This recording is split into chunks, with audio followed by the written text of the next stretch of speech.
that certain parts of the Bible, particularly the New Testament, would be considered anti-Semitic, specifically to referring the killing and crucifixion of our Lord and Savior Jesus Christ. Inside the Patriot Stadium, a command center of stats tracking hate speech online. It shows where it's coming from, the time of day, and how it's trending, especially among younger people. Why would that be anti-Semitic? That is simply a fact. Well, that the Jewish according people, to the IHRA, may I please finish when you ask me a question? Go ahead. And we left. And in the 6 or 8 steps it takes to get from his house to my house, my wife and I decided that I will never be in the room with that disgusting person ever again. Said you were disgusted, would never have any contact with him again. Did you in fact make the visit to Jeffrey Epstein's private island? I did have lunch with him as I was on a boat going across on a family vacation. My wife was with me, as were my 4 children. And it was all really about the Israel thing. And I'd rather die than bend the knee to these people. I'd rather die. What's going on, everybody? Today, we're going to have a lot of discussions about a lot of different topics. I have about 10 to 15 videos loaded up, so I hope you guys are in for a long run and a big show. We're going to start with Howard Lutnick caught lying about how much he hung out with Jeffrey Epstein, and the White House is going to stand by him. I'm going to report on that and show you all the clips and proof. Then we're going to talk about this clip of Megyn Kelly. We're going to talk about Carrie Prejean Bowler at some sort of religious liberty panel in Washington with Shabbos Kestenbaum, Seth Dillon. A lot of really interesting stuff came out about that. Shout out to Carrie, who brought up the IHRA speech laws and befuddled pretty much everyone there. It's causing quite a bit of chaos and controversy. And I don't even want to spoil the rest of the show. Just stay tuned, folks. Dream Rare Podcast starts now. Give me a thumbs up on the video if it sounds and looks good. I appreciate you. And we're going to get cooking because we got a lot of information to go through. Dream Rare Podcast starts now. It's the Dream Rare Podcast. Welcome to the show. The way to get the news at the desk or on the road. Let's go. God is great and success in our control. The world is crazy, but we get better from obstacles. Yeah. What's going on, everybody, on all social media platforms, in reality, on audio, on visual, and even our robotic artificial intelligence friends who are joining for... No, I'm just kidding. But anyway, let's get into the show. Like I said, I got a lot of stuff going on, and I'm going to start with this first video, and then maybe we'll make it a little more casual towards the end. But Howard Lutnick did this really extravagant interview. I think it was called on Pod Force One. And he had this like grandiose multi-minute story about how Epstein was his neighbor. And he was just like so disturbed and disgusted by Epstein that he's never going to see him again. And he never did. And then the emails came out. And now he has to admit that years later, after he made up this extravagant story, he actually lied. And he did go to Epstein's island with his wife and kids, or met near the island. We'll play the clip of exactly what he said. And I have a lot to say about this, but let's play the clips first. Why do you have to lie about that? Why does no one seem capable of telling the truth about Epstein and how powerful he was? It's like everybody has to lie through their teeth about every aspect of this. But let's listen to Howard Lutnick, the Commerce Secretary of Trump's administration. Here's the story that he told earlier this year, a condensed version, a little sped up, so I don't get copyright stricken. So he gives me a tour in the living room, big living room. And then across from it is double doors. I assume it's the dining room. Yeah. And he opens the doors, and there's a massage table in the middle of the room. Ooh. And candles all around and stuff.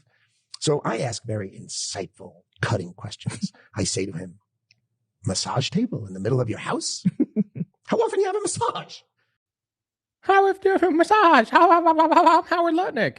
By the way, before we play the rest of that clip, let's play the rest of the clip first. He asked these cutting, insightful questions. So he's just such a good guy, this Howard Lutnick. And he says, every day. And then he gets weirdly close to me. Ooh. And he says, and the right kind of massage. Ooh. Now my wife is standing here. So she looks at me and I look at her and we say, I'm sorry, we have to go. I'm sorry, Mr. Epstein. This is just too much for me. I have to go. Toodaloo, Patriot. And we left. And in the 6 or 8 steps it takes to get from his house to my house, my wife and I decided that I will never be in the room with that disgusting person ever again. Oh, so I was never in the room with him socially, for business or for even philanthropy. If that guy was there, I wasn't going because he's gross. So remember, Howard Lutnick chose to tell this story. Nobody asked him. Like, let's just say he met with Epstein a few times. He was his neighbor. He did business with him, et cetera, like most of the world seemed to do. It doesn't necessarily mean that Howard Lutnick is guilty. I know a lot of people just want to say everybody's guilty. Everybody was sex trafficking. Everybody's a bad person in the Epstein emails. That's not necessarily true. Obviously, some people were probably doing more than others, but just even if Howard Lutnick met with Epstein, let's just say 5 times, it doesn't mean that he's guilty. So here's the question. Why did Howard Lutnick have to tell this entirely fake story about, I went in with my wife, there's this massage table, I said, ew, gross. And then he was very specific. He said, I never saw Jeffrey Epstein again, not socially, not for business, not for philanthropy. Like, I never saw him again. I was so grossed out by a massage table in his house and what he said with my wife. And here is Howard Lutnick today getting questioned on lying about that. And he has to admit years later, after, he told this grandiose story about what happened in that year, Howard Lutnick was forced to admit that he actually did visit Jeffrey Epstein on or near his island with his wife and kids. And he said this, I believe, today or yesterday. I don't know when this clip was filmed, but within the last 2 days. Lutnick, I think you understand the root of concern here. It's the way you described very emphatically your first encounter with him in his apartment, said you were disgusted, would never have any contact with him again. Did you, in fact, make the visit to Jeffrey Epstein's private island? I did have lunch with him as I was on a boat going across on a family vacation. My wife was with me, as were my 4 children and nannies. I had another couple they were there as well with their children, and we had lunch on the island. That is true, for an hour, and we left with all of my children, with my nannies and my wife, all together. We were on family vacation. We were not apart. To suggest there was anything untoward about that in 2012, I don't recall why we did it, but Mr. Secretary, again, as I said, he doesn't recall why he did it, but he did do it. Here's the thing. He's right when he says that just meeting with Jeffrey Epstein with his wife and kids, although it's strange to the average person, it doesn't mean he did anything illegal just meeting with Jeffrey Epstein. But the weird part that Howard and the Trump administration is now downplaying is that he pathologically lied about his interactions with Jeffrey Epstein on a podcast last year, which makes it seem a little bit more suspicious, because if he just told the truth then and was like, listen, I met with him a few times, he was powerful, he was my neighbor, everybody met with him, it doesn't mean I did anything illegal, it would be a lot less suspicious than this grandiose 2 to 3 minute story that he told earlier, where let's remember exactly what Howard Lutnick said. He said this right here. And we left. And in the 6 or 8 steps it takes to get from his house to my house, my wife and I decided that I will never be in the room with that disgusting person ever again. So I was never in the room with him socially, for business, or for even philanthropy. If that guy was there, I wasn't going because he's gross. So right there, you could hear him say, I was never again in the room with him socially. And then he said, yeah, but I did go meet with him with my family and nanny, on his island or near the island. But, the weird part is that he lied about it. Like, why would he lie? That makes it a million times more suspicious than just meeting with Epstein a few times. Here's Caroline Leavitt, the press secretary, who is standing by Howard Lutnick and essentially saying that he's great for the administration. And they don't care that he pathologically lied on a podcast a couple months ago. And it's just totally okay with them that he lied on a podcast and now is trying to tell a different story in front of Washington. It's all really weird, but not of concern to the Trump administration, apparently. Secretary Lutnick today was testifying on the Hill, and he said that he had visited Epstein's island in 2012 with his wife and children, and that's after he said that he had cut ties with Epstein. And Justice Department documents show that he was in contact with Epstein through 2018 over messages. So does the White House stand behind Secretary Lutnick right now, or given what he has said today, has there been any shift in how the White House is viewing Secretary Lutnick's performance? No, Secretary Lutnick remains a very important member of President Trump's team, and the president fully supports the secretary. What I found weird was that every time Trump was talking about Epstein, it was like Howard Lutnick was sitting next to him. A lot of people were like, is that Trump's handler or something? Because think about the last Commerce Secretary of the Biden administration. Think about the Commerce Secretary of Trump's first term. You probably don't even know who it is. To be honest, off the top, I can't even fully 100% sure tell you who was the Commerce Secretary under Trump or Biden. But I could tell you this, they were not in as many press conferences as Howard Lutnick has been. It's like Howard Lutnick seems like he's the vice president at this point. He's always next to Trump. And every time Trump downplayed the Epstein files or the Epstein emails, Howard Lutnick would pathologically, maniacally laugh like Trump told the funniest joke in the world, like it was Dave Chappelle in his prime, making an audience like fall out of their seat crying. Here's the clips of that. Is he hosting some kind of gathering of top advisors this evening to talk about how to respond to the Epstein situation? I don't know. I could ask you that question. I don't know of it, but including fake news, want to keep something like that going. But credible information. His laugh was like, he was laughing like so hard. They were like, hey, we have some questions about Epstein. He's just sitting there like shaking and laughing like nervously. It's like really weird. So, once again, just to be fair, because I know some people will have their opinion like they're allowed to be, but I always try to be as fair as possible. If Howard Lutnick would have told the truth about Jeffrey Epstein and meeting with him years after he went over his house, etc., then, he would have a case where it's like, listen, a lot of people met with Epstein. Not everybody committed crimes, were innocent until proven guilty in America. The problem is he lied. He went on a podcast to tell this story that even my audience, when I shared that story months ago, like everybody in my comment section was like, he's lying, he's lying, he's lying, he's lying. Obviously, I don't trust Howard Lutnick. I'm not stupid. But like a court, I'm not going to just make accusations against someone and say, oh, you're lying just because you told a story that I might not agree with or believe.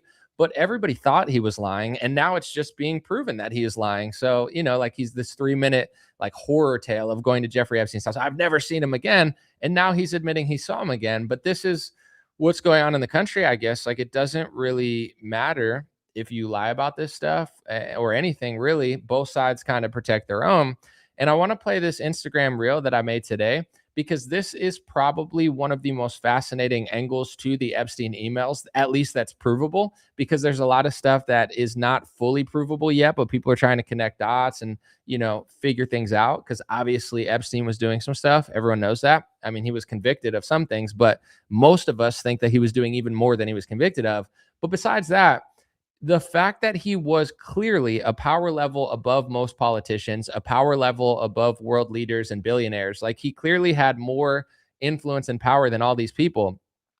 Yet nobody besides Alan Dershowitz in one interview like a year ago or so, nobody wants to admit that Jeffrey Epstein was super powerful. It's almost like we're living in the Truman Show and everybody needs to lie about this. It's fascinating to me because although, of course, everyone would still accuse people of being guilty, and anyone that had a relationship with Jeffrey Epstein would be in trouble with the general public, I think if people came out and just said, listen, he was really, really powerful, he was really rich, he was like connected to the Rothschilds and like every billionaire, and if you wanted to do business throughout the world, you had to talk to Jeffrey Epstein. Of course, most people would not want to hear that, but at least to me, as a fair person, I'd be like, at least this person's telling the truth. Like, everyone who talked to Jeffrey Epstein wasn't necessarily in on the sickest stuff that he was doing in his life, but clearly everybody was dealing with Epstein because he was power levels above Trump, power levels above Obama, power levels above even like Bill Gates. Like the way he talked to Bill Gates, the way he talked to Trump, the way he talked to everybody, it was almost as if he's here and they're like his busboys at a restaurant. Like he owns the restaurant and they're just his workers. Yet nobody seems to want to admit that. Why won't any of, I won't say his employees, but why won't anyone in the emails admit that Jeffrey Epstein was like 2 power levels above them? It's like they all want to keep the secret for some reason. So I made this quick Instagram reel today for obvious reasons. Jeffrey Epstein was clearly a few power levels above all of our politicians and even billionaires in America, yet none of them seem to want to admit this. This seems like one of the most under-discussed parts of this whole saga, and I understand why. Obviously, people are going to look for the craziest, most extreme stuff, and I'm sure that there were people doing completely evil and maniacal things, of course. But from Epstein telling Peter Thiel he represents the Rothschilds, to Alan Dershowitz claiming that Epstein was introduced to him by Lady and Lord Rothschild. I was introduced to him by the Lady and Lord Rothschild. Wow. And I was told, you know, he knew all the most prominent people. An audio of Epstein telling former Prime Minister of Israel, Ehud Barak, about Palantir. However, he has a company called Palantir. P-A-L-L-E-N. T-I-E-R. Palantir is Peter Thiel's company. And look out. Palantir, P-A-L-A-N-T-I-E-R? Yes. This one man made billionaires, prime ministers, presidents, politicians, and tech CEOs seem like small fries in worldwide influence compared to him. Why do you think no person involved in this saga wants to admit how extraordinarily powerful he was? Mr. President, I know you've urged people to move on, but I'm curious, why do you think your supporters in particular have been so interested in the Epstein story and so upset about how it's been handled? Why do you think that is? Why they would be so interested. He's dead for a long time. He was never a big factor in terms of life. I don't understand what the interest or what the fascination is. I really don't. But I don't understand why the Jeffrey Epstein case would be of interest to anybody. It's pretty boring stuff. It's sordid, but it's boring. And I don't understand why it keeps going. Let me know what you think. It's this type of rhetoric that's making people seem more guilty and seem more suspicious than they would be normally. Like I said, a lot of people will just accuse anybody of anything. That's the world. I'm not saying it's fair, but it's just true, especially when it comes to Jeffrey Epstein, because he's like the main character of like global, you know, trafficking in a lot of people's eyes and global conspiracies. However, like nobody around him wants to admit how powerful he was. Like, let's just say, you know, you're Bill Gates or you're Howard Lutnick or you're Donald Trump or you're Elon Musk or any of these people, Bannon, like I don't even know what Steve Bannon said about this. And you're getting caught up in all this controversy. Nobody's come out and said, he's just really rich, really powerful, connected to everybody. I talked to him for the same reason everybody talked to him, because you can't do deals in the world without Jeffrey Epstein. It doesn't mean you were sex trafficking or human trafficking because you talked to Jeffrey Epstein, but it's like they're all covering for how powerful he was. Like they're all just like acting stupid, blaming each other, saying it's boring. He wasn't even a factor in life. What do you mean he wasn't a factor in life? He told the CEO of Palantir or the head of Palantir, Peter Thiel, that he represented the Rothschilds. He introduced Ehud Barak to Palantir. He was like, it's actually fascinating how connected he was, but everybody just seems to want to lie. Lutnick lied about it and said he had less contact with Epstein than he did. Trump tries to lie about it, even though Trump is essentially in new documents. Even CNN's reporting that new documents said that Trump was really happy that the FBI and the police were going after him. Like it doesn't seem like all these people have to lie so much, but they just keep lying. So clearly there's a bigger conspiracy here than is public, because every billionaire is essentially lying in unison, except, and I'm not saying Alan Dershowitz not lying about anything else, but like the only one is Alan Dershowitz, to his credit on this topic, that said he was introduced to me by the Rothschilds. You know, like everybody knew him. He was really powerful. That's the only clip of any person that knew Jeffrey Epstein that will admit that he was a big player. Everyone else is just acting like, oh, he was just a lone wolf. He was just a small fry. He wasn't a big factor in life. Oh, he was just a sick guy off to the side. Bro, you all knew him. Everyone knew him. Why won't they tell you about that? Something odd is going on. But Howard Lutnick caught lying through his teeth. I think the Trump administration should probably drop him. But just like Jeffrey Epstein was a couple power levels above Donald Trump, it seems like Howard Lutnick is a power level above Donald Trump as well. And he gets way more play than any Secretary of Commerce I've ever seen. And also Lutnick is an extraordinarily lucky man as well, because if you guys didn't know, Howard Lutnick had an office, I believe, at Cantor Fitzgerald at the Twin Towers. But he says by some stroke of luck that he didn't go to the Twin Towers the day of 9/11 because he picked up his son on the first day of kindergarten, and that's like something he always does. So, that's how he was alive. Him and lucky Larry Silverstein are just have the luck of the Irish, I guess. And that's who it is, by the way. It's an Irish conspiracy. No, I'm just kidding. But anyway, that's the first topic. Let me know what you guys think. And I'm gonna play this clip. I got a lot of other more important stories, but I saw Rick Scott post this video about like, if you don't like America, you shouldn't be in the Olympics. But what I took away from it is that he looks like he's wearing a skin suit, and he looks like one of those freakish skeleton Halloween props that you hang up in October. And I don't know why he looks this way. And eyes are the window to the soul, and his eyes look like demonic. What's wrong with this guy? Any person who goes to the Olympics to represent the United States and then says they don't want to represent the United States should be immediately stripped of the Olympic uniform.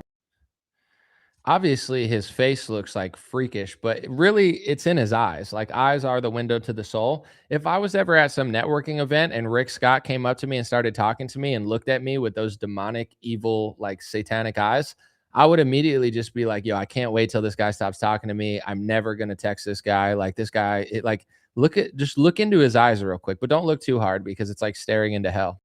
Any person who goes to the Olympics to represent the United States and then says they don't want to represent the United States should be immediately stripped of the Olympic uniform. What's wrong with this guy's eyes? Like, is that what happens when you take so much like Israel lobby donor money and just scream anti-Semitism at the top of your lungs that you just like start to melt like a candle into a Halloween figure? I mean, that dude's frightening.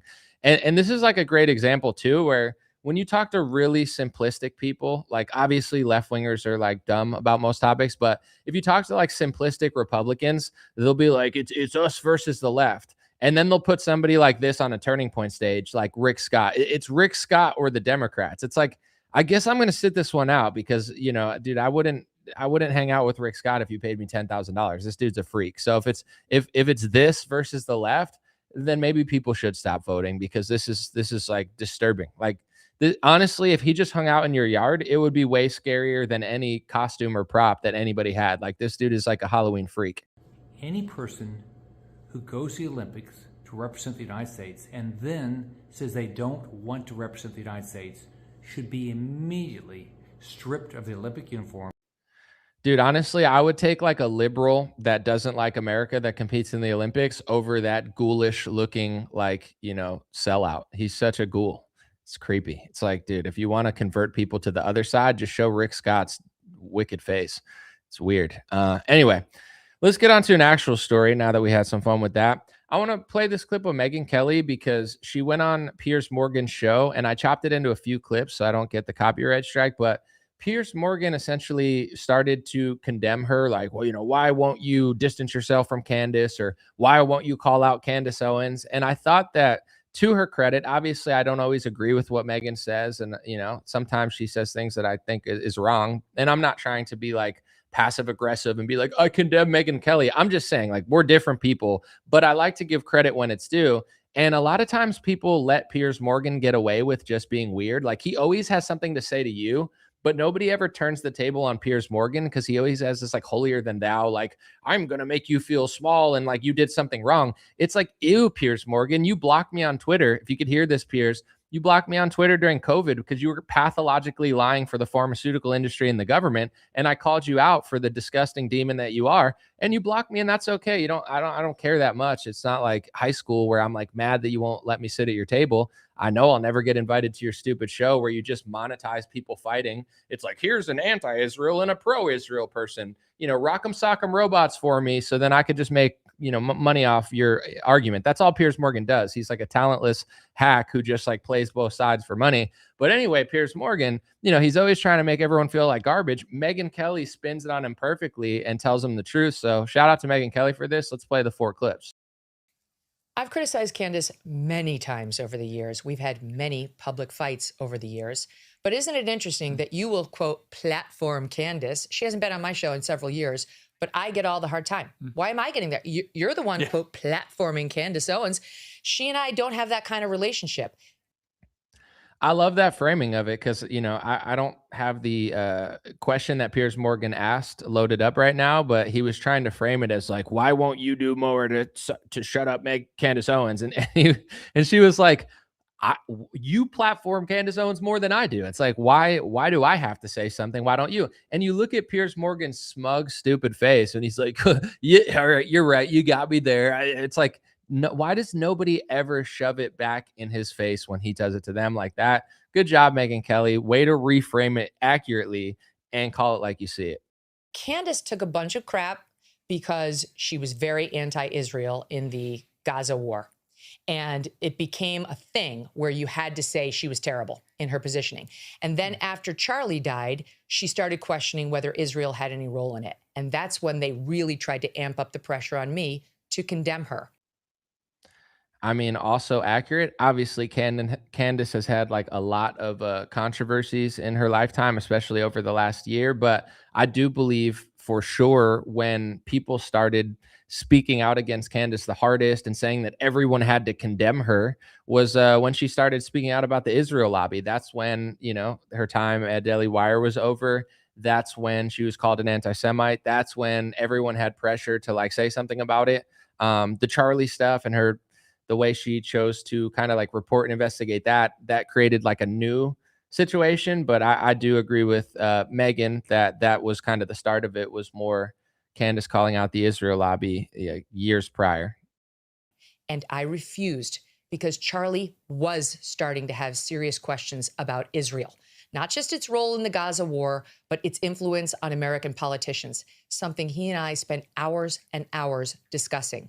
So I had no problem with Candace Owens asking those questions. And I refused to condemn her because I was under pressure from these people who wanted me to. It's true. I mean, definitely, I'm trying to say this the right way. The Israel lobby, Zionists, people of that ilk in media and just life in general, they put this tremendous amount of pressure on you to basically kowtow or cave to them. Cower is another word. I don't know if kowtow really makes as much sense, but whatever. And then also they do it to you and then they pretend like they're not doing it. It's very like passive aggressive. They're like, we're going to ruin your life, but we don't exist, but we do exist, but we're this group that you have to listen to, but we're not a group. We're a bunch of individuals, but we always come together as a group. And this is our group, but it's not our group, but it is our group, but it's not our, it's like, it's so passive. It's just like, let me know what you really think. I'm trying to figure out what you're even talking about. So when it came to that and Candace Owens, like absolutely everybody in media knows that the Israel lobby and Zionists like freak out at you anytime you don't do exactly what they say. But then they do this thing where like they're saying it's not happening. They're like, anti-Zionism is anti-Semitism, and you don't have to agree with us, but you kind of like have to agree with us. And we're going to do whatever we want to defend our security. But if you don't think we're doing the right thing, then you don't want us to be secure, which means you don't like us, which means you don't want us to exist, which means you're an anti-Semite. But you're not an anti-Semite if you don't agree with us, but you have to agree with us to not be an anti-Semite. But I never just said what I just said. Like that's all they do all the time. It's so annoying. So I kind of resonate with what Megyn Kelly is saying in this last clip as well. It's like at a certain point, you're like, listen, I'm not going to cave. I would rather die than cave to this lobby, right? That's how everybody feels that doesn't cave, because they put such tremendous amount of pressure on you that it feels like you have to say something. It's like, guys, I'm not going to cave like everyone else. Just like leave me alone for 5 seconds. And then that morphed into then everything Candace said thereafter, with which I may or may not have had serious problems, that I had to, where's the condemnation? And it was all really about the Israel thing. And I'd rather die than bend the knee to these people. I'd rather die than bend the knee. It won't happen. I didn't raise my fist and say BLM, and I'm not going to condemn the people they want me to condemn just so that I can get a little pat on their head, on my head from them. It's not important to me. What's important to me is I live free. And that, frankly, is what it means to be an American. I mean, I love what she's saying there. Like everybody, I don't agree with what she says all the time, but I love that clip. I feel like she's being honest. And it's like, yeah, they want me to cave so bad. I'm not going to cave, and I'm not going to just condemn Candace Owens because they want me to. Here's how I would frame it, right? Let's say if I was on Piers Morgan and Piers Morgan said, Anomaly, will you condemn Candace Owens? First of all, I'd be like, I don't condemn any speech. Like, I don't know. I just have my opinions. Condemnation. It's like, I wag my finger at you. No, even if Ben Shapiro says something I disagree with, I don't condemn him speaking. I just say what I think. Like, it's that simple. But I would be like, what do you want me to condemn Candace Owens for? Like, pick a thing that she did, and we'll see if I even agree with it or not. But let me do this before we talk about what she did. Let's pick something that I actually disagree with Candace on, right? Let me start with condemning other people first that I feel like have done way worse than her. Piers Morgan, he overpushed the vaccine. He lied about it. He was pushing government and big pharma propaganda. He admits he was wrong now. I believe that's 1,000 times more evil than a lot of what Candace has done that I disagree with. Pretty much everybody in mainstream media who've started a bunch of wars that have killed millions of people, displaced a lot of people. And, I'm not even talking about what happened in Israel and Gaza. You can even go back to like Iraq, Afghanistan, Libya, Syria. Like, let me go through all of those people because I believe that their lies and their propaganda and their government, I would say scripts that they got to read to the masses to manufacture consent for these wars led to the deaths of millions of people, led to trillions of dollars being spent, led to the suffocation of the United States of America, our currency being inflated, we're being robbed. So let me condemn every politician that's pushed these wars, every mainstream media figure, which is pretty much all of them, people like Piers Morgan who pushed the vaccine, Donald Trump who, did Operation Warp Speed, Joe Biden, who pushed mandates and said everybody was going to die if they don't listen, Kamala Harris, Gavin Newsom, right? Let me go through all the list. Let me think of all of the sickest things that Ben Shapiro's ever done, which during the pandemic and the lockdowns, I feel like his stupid talking points, like, oh my gosh, Louis Farrakhan, oh my gosh, Louis Farrakhan, oh my gosh, everybody, black people should take the vaccine. To me, that's worse than what Candace Owens. So it's like, do I have to come out and condemn every speech that I've ever disagreed with? Well, first of all, I don't do that. If someone says something that I disagree with, I don't condemn them for saying it. I say what I'm thinking and I explain why I'm right and they're wrong. And if anybody like Piers Morgan or anybody in the mainstream media wants me to condemn Candace Owens, first of all, I'm not going to do it. Second of all, I think what they've done is more egregious. And that being said, there's a bunch of things that Candace has said or done that I completely disagree with that I'll explain why I disagree when the time is right or if I feel inspired to do so. But, for some of the sickest, fakest, and stupidest, most evil psychopaths in media and politics to be running around in circles telling me that I need to, stop what Candace Owens is saying, it's just ridiculous because we notice a certain pattern of people doing that besides Piers Morgan, who's like a fence-sitting retard. But all of the other people that are doing it, we notice a pattern. It's like even over the Charlie stuff, even though it was deeper than that, there were two sides of people that were really fighting. And one of them was the pro-Israel side, and they were trying to rewrite Charlie Kirk's legacy. And, Candace was trying to say her piece, and it became a fight over who Charlie Kirk was without any nuance. But, props to Megyn Kelly for that video. I thought she did a brilliant job. And let's stop condemning speech and let's just start explaining what we actually think. If Ben Shapiro says that he wants to blow up every Palestinian, I'm not going to condemn his speech. I'm condemning what you just said, sir, and I'm the moral high ground. No, that's not how I talk. I will say, I disagree with what he said. I'm not condemning it. I will explain why I think it's evil, immoral, and wrong from a Christian, American, and just human standpoint. I don't need to come up with speech shaming to, disagree with somebody.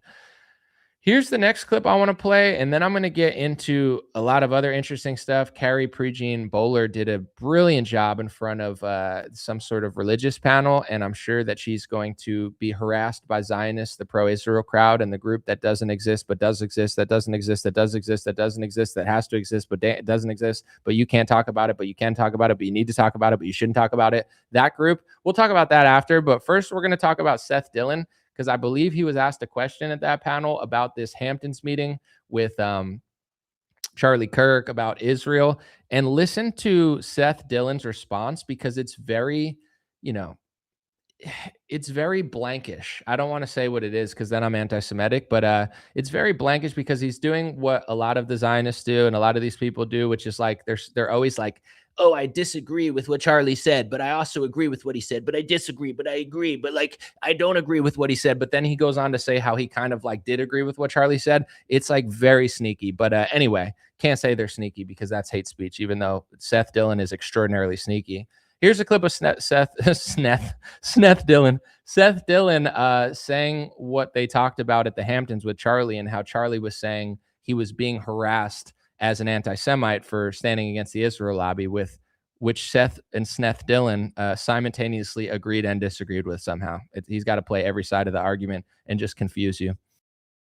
The Hamptons meeting was a retreat called by Charlie. It was I don't know if many of you are familiar with this. I'll give you a little context, but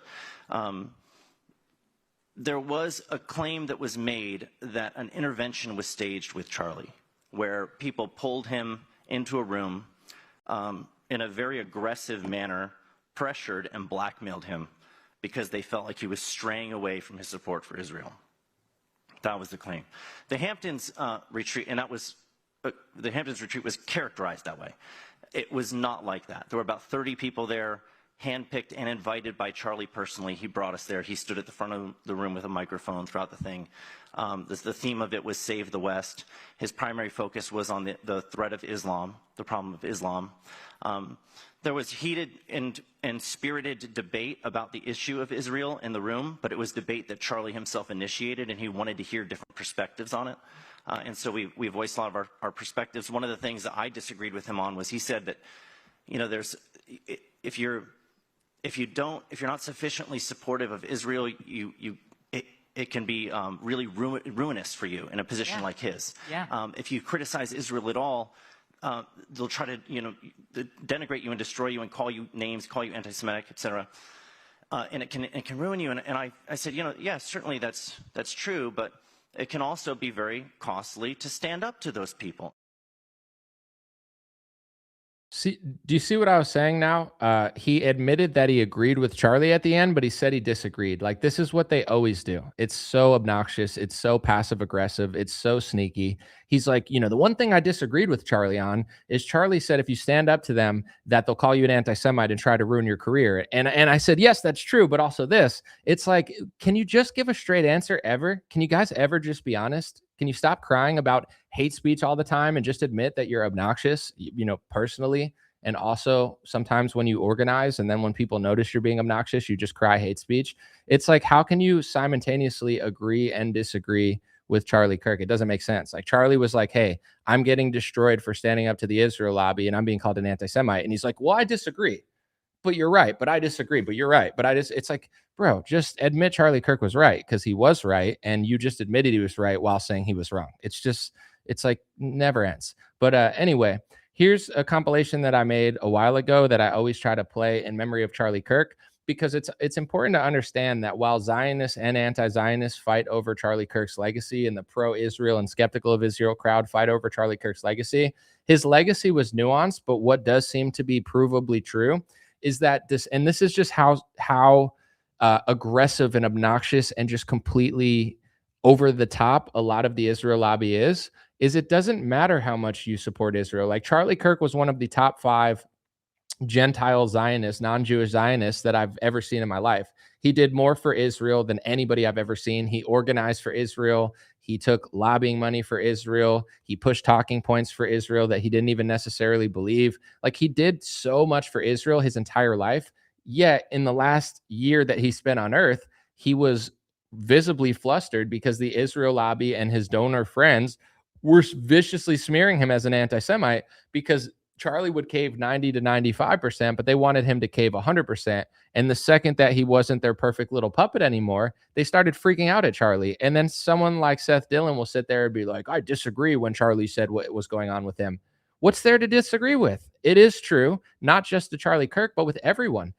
I'm telling people, and I've told people this for 6 years, because this is what they do in public, in the press, behind closed doors, passive aggressively. The Israel lobby harasses everybody 24/7, nonstop. They have hundreds and thousands of organizations, people that work full time to just make your life a living hell if you tell the truth. If you're a Christian, if you're an American, if you prioritize America before Israel, if you believe in the First Amendment. And then they send their little goons out to just be passive aggressive all the time and just be like, well, no, that's what they're doing. That's what they're doing. That's what Charlie said that they're doing. That's what Megyn Kelly says that they're doing. Everyone knows they're doing that. They know that they're doing that, yet they constantly have to pretend like they're not doing that. I just want everyone who watches my show to know, like I've been telling you for the last 6 years, This is what they do in the press, the Zionists and the Israel lobby. They smear, they harass, they slander, they freak out, they scream, they accuse you of doing what they're doing, and they just never stop. And they bother the shit out of everybody and hope that they can morally blackmail you. Charlie called it moral blackmail. Morally blackmail you into caving. And this is what Charlie had to deal with the last year that he lived, was being harassed by his own pro-Israel side, because even though he was pro-Israel, he wouldn't cave 100%. So they made his life a living hell. So like, let me ask a question. If we were to remove, like if people said what Tucker said is anti-Semitic, I don't hold that view. But it's like a lot of people on Twitter are like calling us out and like, whatever.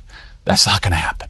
But if we were to cancel Tucker, would anti-Semitism increase or decrease? I think increase, because that means any supporter of Tucker Carlson's statement therefore makes them anti-Semites. Exactly. And association. Mm-hmm. But I got texts about you, Megan, saying, why is Megan like doing the bidding of Hamas? I was like, what are you talking about? Megan's the best. Like, what? Like, she's amazing. And I said, why are you texting me about Megan? And I at that point, and so this is what they don't understand. You and I, Megan, and Tucker is in the same category, and they've tried to go after Tucker. Yeah. Is that and the more you attack our moral character, the more we're going to double down in a direction, because 100%. Screw you, I don't do it that way, okay? And I will say this, the behavior by a lot, both privately and publicly, are pushing people like you and me away. Not like we're going to be pro-Hamas, not like we're going to, but we're like, honestly, the way you are treating me is so repulsive. I have text messages, Megan, calling me an anti-Semite. I am learning biblical Hebrew and writing a book on the Shabbat. I honor the Shabbat, literally the Jewish Sabbath. I visit Israel and fight for it. And there's another article out in the Times of Israel today. I could read it on air. I was just reading before I got on. Charlie, what are you doing? Like, what am I doing? I'm sorry. Like, let's just take a step back here. Like, I'm an American citizen.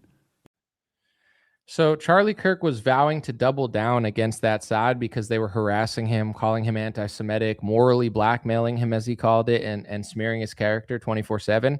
And now he's dead, unfortunately, which is sad on 1,000 levels. But, you know, now the people that were gaslighting him in the last couple months of his life and being like, oh, that's not happening to you, even though it is happening to you, but it's not happening to you. But yeah, but also, you know, it's like now he's not here to speak for himself and double down on these topics. It's really sick. I mean, it's just crazy timing. And I would say, before I move on to other topics, not to say too much, just to be honest, like, I understand why so many people are skeptical of this event, because the timing of it is so insane. It's like Charlie did pretty much whatever the donors want, and Charlie did pretty much whatever the pro-Israel side wants his entire career. And this year was the first year, and last year, but really this year, was the first year that he started opening up Turning Point. Like, it wasn't going to be a whole Zionist jump off. It was like, we're going to have Tucker Carlson. We're going to have Dave Smith. You know what? You keep pissing me off, I might bring back Candace Owens. I'm going to double down. I'm not an anti-Semite. Like, it was shifting. This was a moment where it's like, you know, all the people that are saying that Charlie wasn't changing, you can go to their Twitter page and they were saying, oh, Charlie's the woke right now. Charlie's going to betray us. And they were like freaking out about Charlie. And now that he's dead, they're like, all right, get Tucker Carlson off the stage. That never happened. It's really weird. It doesn't mean that necessarily anything happened like that, but the timing could not be crazier. Like, it would be like if Trump came out tomorrow and said, this is just like, I mean, this is an extreme example that may be a bit of an exaggeration, but just to give it context, it's like if Trump came out tomorrow and said, you know what, I'm done taking money from Miriam Adelson and major donors. I'm done working for the Israel lobby. I'm done doing whatever Netanyahu wants. I'm done passing anti-Semitism laws. Like, I'm going to serve America first. I don't work for Israel. And then they're just like, oh, some left-winger killed him. And, you know, you're an anti-Semite if you think otherwise. Like, it doesn't mean that left-wingers don't hate Trump, just like left-wingers hated Charlie Kirk. It's just the timing of it was really bizarre. Not that Charlie was like turning into like Nick Fuentes or anything, but Charlie was absolutely becoming a middle ground. He went from being like totally that to a middle ground. And, you know, one side hated that it was becoming a middle ground. It was the side that's been blacklisting people behind the scenes.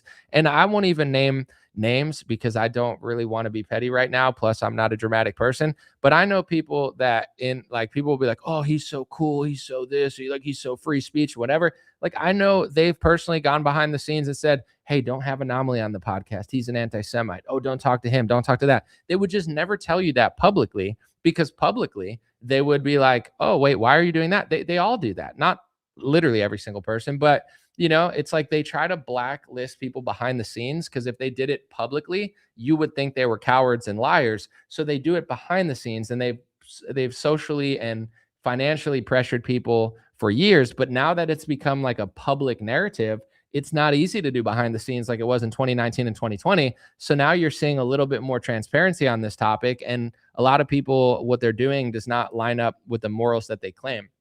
And I want to play this clip. I believe she was like in charge of education at one point in Israel. Her name is Shulamit Aloni. She was a politician or a leader in Israel at a certain point. But this is like a clip that always goes viral because I really am grateful towards her, an Israeli citizen who admitted this on a radio show for whatever reason. But, she says that anti-Semitism is essentially a trick that they use and just call people stuff when they want to shut up Europeans and Americans for talking about stuff. And this is what they did to Charlie Kirk.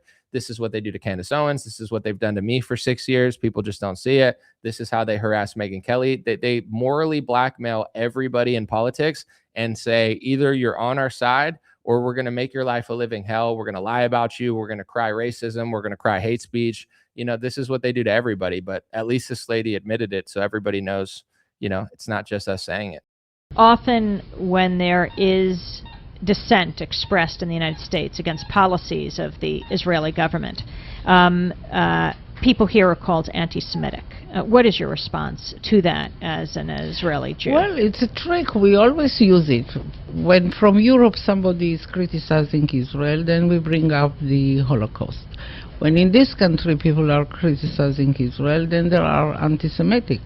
And the organization is strong and has a lot of money, and the ties between Israel and the American Jewish establishment are very strong, and they are strong in this country.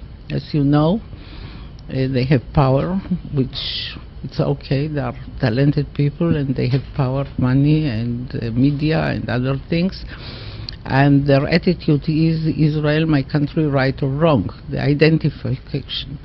And they are not ready to hear criticism. And it's very easy to blame people who criticize certain acts of the Israeli government as anti-Semitics, and to bring up the Holocaust and the suffering of the Jewish people, and that justify everything we do to the Palestinians. And not only that, when it comes to, and we're going to play some clips of Carrie Prejean Bowler speaking at this religious panel, but, the speech laws that they're passing internationally, they're the IHRA speech laws. That stands for the International Holocaust Remembrance Alliance definition of anti-Semitism.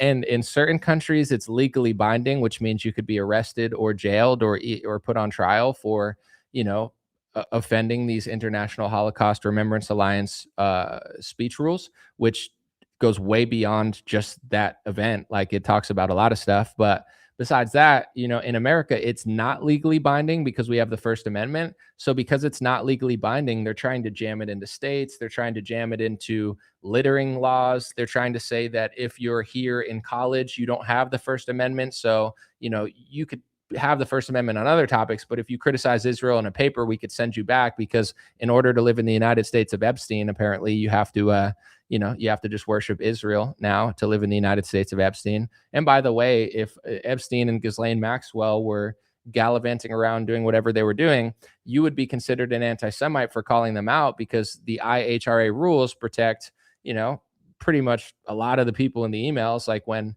Epstein is talking to Peter Thiel saying he represents the Rothschilds, and then he's telling Ehud Barak about, Palantir, Peter Thiel, Epstein, the Rothschilds, Ehud Barak, they're all Jewish. So because it's four Jewish people talking, if you said anything like, oh, I think they're doing something over there, oh, well, that's anti-Semitism, because, you can't say that they're conspiring. It's against the rules. Read the IHRA definition of anti-Semitism.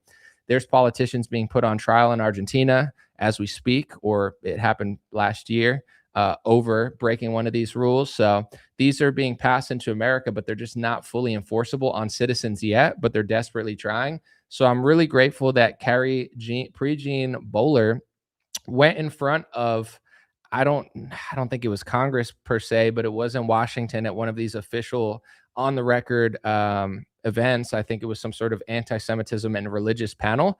And she said all the things that I've been thinking for years, and just like stood her ground and said, like, what about all these IHRA speech laws? And all of them were dumbfounded. So I'm going to play a few clips from that. Let's listen to the first one. Okay, so as a pastor, are you worried or concerned at all that certain parts of the Bible, particularly the New Testament, would be considered anti-Semitic, specifically to referring the killing and crucifixion of our Lord and Savior Jesus Christ? Why would that be anti-Semitic? That is simply a fact. Well, that the Jewish according people, to the IHRA. May I please finish when you ask me a question? Yeah, go ahead. All right, so I'm not going to let the guy finish, but then I'll replay the clip again. He's like perturbed, where he's like, why would that be anti-Semitic? Because it's in the official government definition of anti-Semitism, you dunce. All of these stupid, and I don't even know this guy, so God bless him, but all of these stupid pastors and stupid Christians, I'm a Christian, I'm not hating all Christians, I'm just saying the stupid ones, all of these stupid leaders that literally just gallivant around at these donor conferences, blah, blah, blah. Not that this is a donor conference, but other stuff.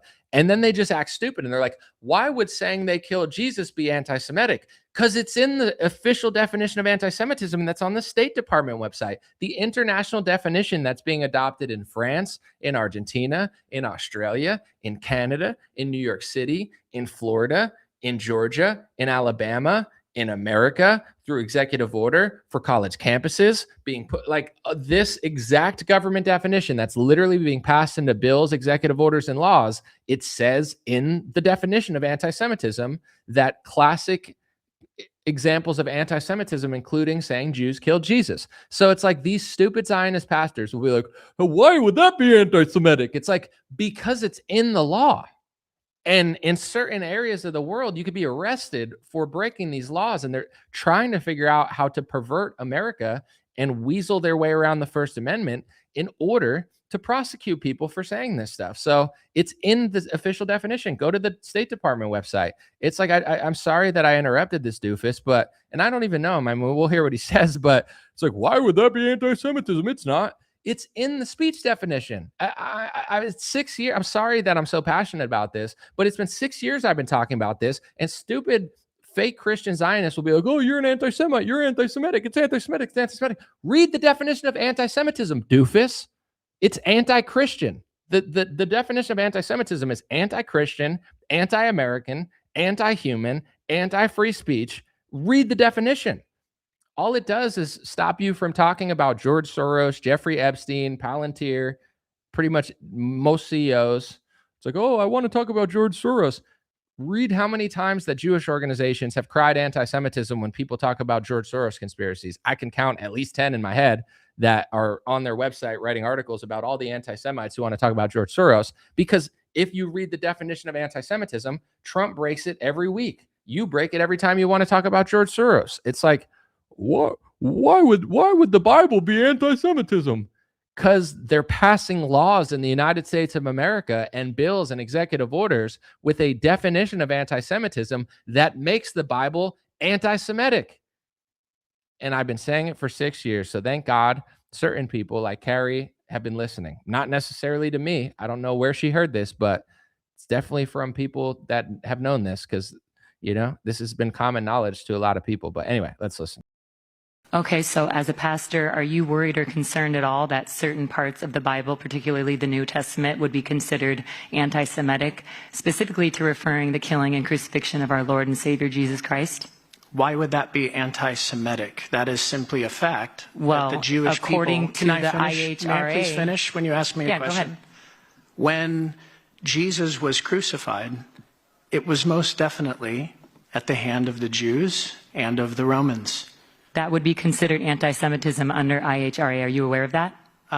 If you're making an anti-Semitic remark right now. 2,000 years ago, this is biblical history. Yeah, that's under the And definition yet, of anti-Semitism. This is the beauty of God's faithfulness.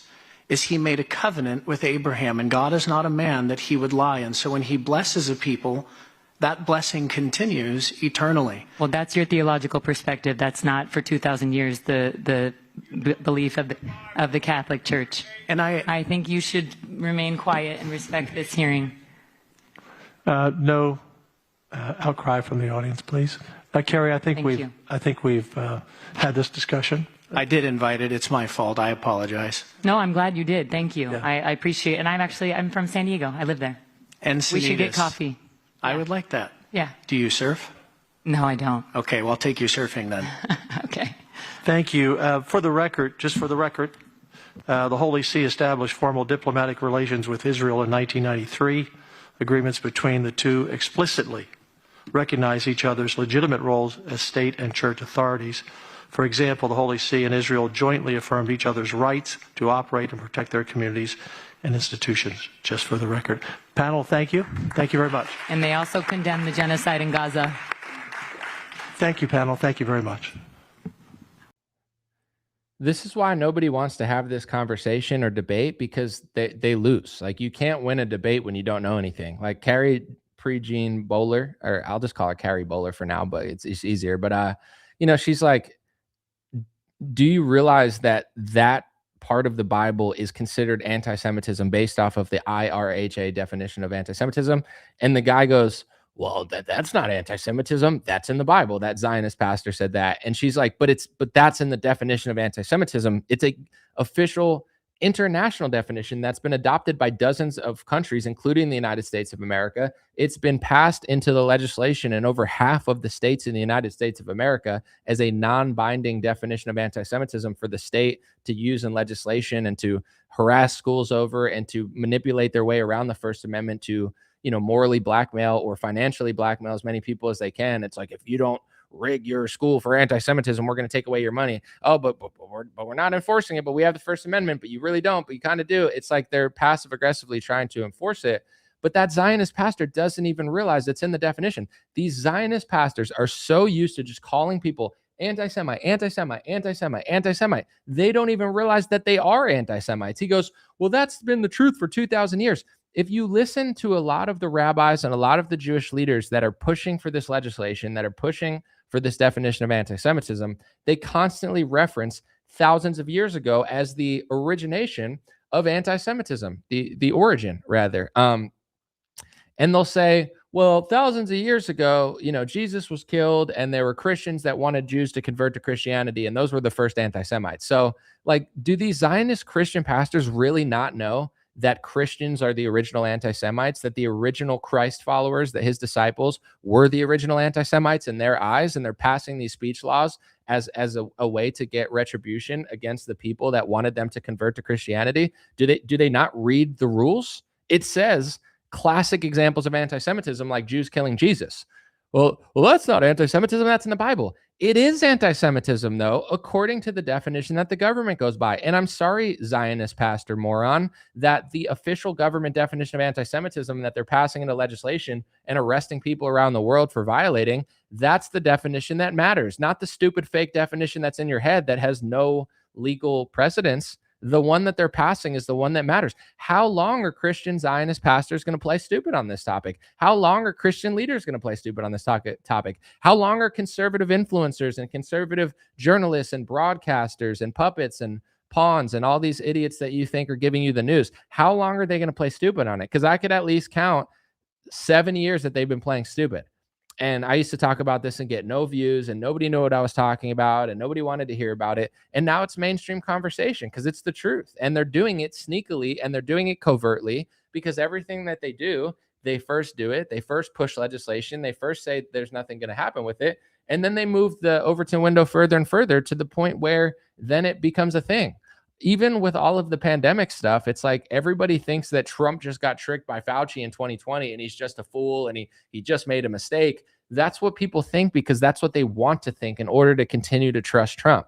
If you actually do the research, you actually do the legislation, or you actually watch a report that I've made about it, you could see that Trump was involved in a lot of the orchestration of it. He was involved in a lot of the meetings with Bill Gates years prior to the lockdown, talking about international or universal flu vaccines. He offered Bill Gates a White House position. Bill Gates told him something in a meeting in 2018 about universal flu vaccine and updating flu vaccines.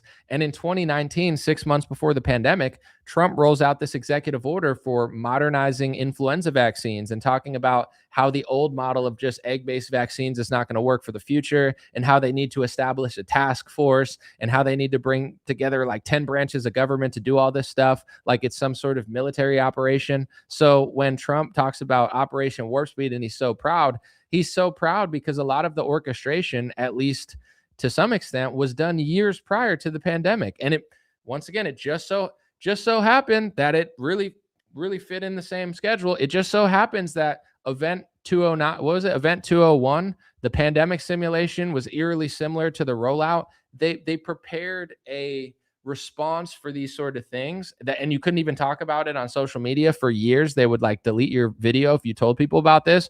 And then it just so happens, you know, you just have to act like it's this spontaneous coincidence. But yeah, it's like people have been playing stupid about this stuff for so long. And I'm grateful that she's speaking about this stuff in front of a huge crowd.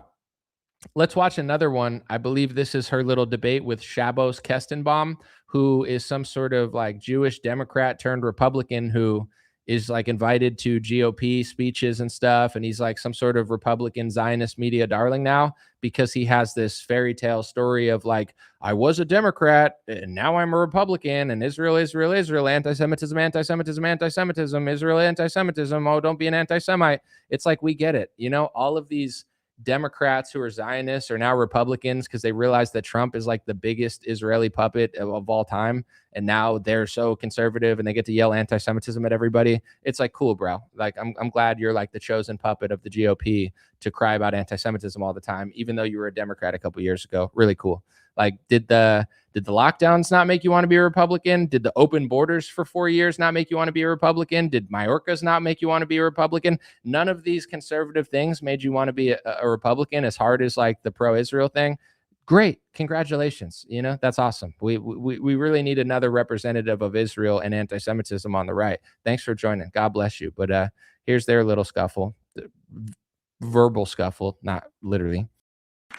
One last follow-up. Since we've mentioned Israel a total of 17 times, are you willing to condemn what Israel has done in Gaza? No, because I unilaterally reject that it's not a genocide. The only genocide ever carried out was on October 7th when Hamas tried killing every man, woman, and child they could possibly find. Hang on, let me refine. 70,000 innocent civilians killed? Let me respond. So first of all, you won't condemn that? And Carrie, just on the record. He's already. Excuse me. Okay. As chair of the committee. I think it's important we have this discussion. I agree. I'm happy to answer. And Carrie, I think we'd be great friends. Yeah, I'm happy to answer. Carrie, we have had the discussion. Good questions, good answers. This is a commission on religious liberty. If there's another commission on this issue, I don't know why we're talking about a foreign country. Well, to be fair, you brought it up. Okay. You did. At no point in my testimony did I mention Israel. I was very clear about American Jewry. You did. I did not mention Israel. Okay. We'll talk about this later. But that's objectively not true. I did not mention Israel. This can be another discussion on another day, and you two can have coffee. Let's go to Rabbi to close this up, and then we'll wrap this panel up. Thank you, Chairman. I thought I'd conclude this session. So you notice he said when she called out, like, you've been talking about Israel this whole time, and he said, no, I didn't. I was talking about American Jewry. Imagine if I just started talking about American Jewry, they would call me an anti-Semite for even saying that it exists. But Shabos Kestenbaum says, I wasn't talking about Israel. I was talking about American Jewry. What is American Jewry? I know what American Jewry is. I know what international Jewry is. But are you even allowed to talk about it? Like, they'll talk about it constantly. This is American Jewry. Okay. Can we talk about American Jewry? What American Jewry? Why would you even say those terms? I mean, that's the most anti-Semitic thing I've ever heard since the last Candace Owens stream. Oh my gosh, Tucker Carlson. It's like, you know, it's like they constantly talk about things that they don't want you to talk about. It's fascinating. When Kanye interviewed with Lex Friedman kept saying like, and Lex Friedman has these like weird soulless, like, it almost felt like he wanted to like yell at Kanye, but he has to pretend like he's this like soft spoken guy. But like Kanye was just like saying these really like, you know, pinpointed things. And like Lex was like, listen, we're all individuals. There's no group. There's no group. He just kept saying that. Like, don't say there's any organization. Like the way that Kestenbaum said American Jewry. Basically, Lex Friedman was arguing that there was no such thing as international or American Jewry. There was just nothing, just a bunch of individuals that just didn't in any way have any relation or work together at all. So then when Kanye was talking about it, he said it like 20 times. And then when Kanye bothered him and said that, like, you know, abortion was a Holocaust or something, like, I don't remember the exact words because he's like, so many people are dying from abortion. That's when, you know, Lex Friedman broke down and he said, listen, that's really offensive to us because we have this shared history and we have this event and this happened, and you can't offend our group because this is really hurtful to our group. And I was just watching it, you know, interested in both sides, hearing what they said. And I'm like, what group are you talking about? Like, for the first hour of the interview, you were making the point that there is no group that has any sort of shared anything. And like, you can't talk about the group. You can only talk about the individual. But this is kind of the strategy, is that they organize as a group to defend themselves and to support each other, even if it's on the other side of politics, etc. But then as soon as you point to that group and you're like, okay, so you're all doing this in unison, right? Can we have a conversation about what you're all doing together? In some cases, not every single person of the race or religion, but enough where it's like, if you're saying we all feel this way, okay, can we talk about that? Talk about what? What? Where? What? Whatever you just said. I don't know. Like, what did you mean by that term? We could talk about it. I'm not going to just blame some random person on the street. Of course, like, I would say that most people are not doing this, but it's like, you know, if I was a Catholic and you just kept talking about the Vatican and Catholic churches, and I was like, what Vatican? Where? I don't see it. What's the Vatican? Where are churches? Churches work together? It's like, then it kind of feels like Howard Lutnick style, like you're kind of being sneaky about it, like acting like it doesn't exist while you just said it exists. So, you know, I just found that clip very interesting, where he was talking about, in Shabos's words, not mine, American Jewry. That's what he said. I wasn't talking about Israel. I was talking about American Jewry. If American Jewry comes together to say or do something that I just so happen to disagree with, am I allowed to talk about it and explain which groups are doing it and coming together to do something? Or is that how this all works? It's like, you can talk about it and work with your people around the globe, around the country, but if anyone else suggests that you're doing exactly what you just said you're doing, that's just the most anti-Semitic thing you've ever heard, right? So I think there's that's pretty obvious, I think, at this point. But it's whatever. I understand. Here's another breakdown. I've only heard like half of this, but this is an interesting back and forth where she's talking to somebody. I don't know who it is, some sort of Jewish leader. I don't know if he's ethnically or religiously like a leader. But at the end of this clip, I know because it's 2 3-minute clips, so it's going to play for a while. She says, like, is anti-Zionism anti-Semitism? And he says, yes. And in the clip, he basically says, you don't have to agree with everything Israel does. You know, like, that doesn't make you an anti-Semite. But if you listen to this clip, he kind of like, it's the same thing Seth Dillon did, where he said, I disagree with Charlie, but then he said he agrees with him. But he's like, this is the one thing I disagree with Charlie on. But then he's like, agrees with, like, it's always this passive aggressive thing. But then, like, they don't want you to talk about it. Where he says in this clip, you don't have to agree with Israel. Doesn't make you an anti-Semite. But then he basically says it does, because he's like, you don't have to agree with us, but if you don't allow us to do what we need to do to feel secure and exist, then you're an anti-Semite. Like, it's like, okay, so like, there is no room. I'm not against Israel in the sense of, I don't think it shouldn't exist or it can exist. Like, I think Israel should be allowed to exist. I'm not trying to stop them from existing or having a state. I don't care if they have a state in Palestine or in the Middle East or, you know, in Africa, or they want to be in Argentina.